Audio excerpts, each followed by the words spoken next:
اعوذ باللہ من الشیطان الرجیم بسم اللہ الرحمن الرحیم۔ وہ چیزیں جن سے روزہ ٹوٹتا نہیں مگر مکروہ ہو جاتا ہے۔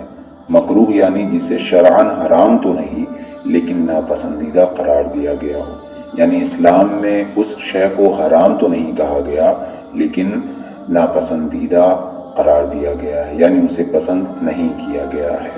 تو وہ چیزیں جن سے روزہ ٹوٹتا نہیں ہے مگر مکروہ ہو جاتا ہے۔ نمبر 1، بلا ضرورت کسی چیز کو چبانا یا نمک وغیرہ چکھ کر تھوک دینا۔ ٹوتھ پیسٹ یا منجن یا کوئلہ سے دانت صاف کرنا بھی روزہ میں مکروہ ہیں۔ نمبر 2، تمام دن حالت جنابت میں بغیر غسل کیے رہنا۔ نمبر 3، فصد کرنا یعنی جسم کی کسی رگ سے گندا خون نکالنے کا عمل۔ کسی مریض کے لیے اپنا خون دینا جو آج کل ڈاکٹروں میں رائج ہے، یہ بھی اس میں داخل ہے، یعنی فصد کرنے سے بھی روزہ مکروہ ہو جاتا ہے۔ غیبت یعنی کسی کی پیٹھ پیچھے اس کی برائی کرنا، یہ ہر حال میں حرام ہے۔ روزہ میں اس کا گناہ اور بڑھ جاتا ہے، یعنی غیبت کرنے سے روزہ مکروہ ہو جاتا ہے۔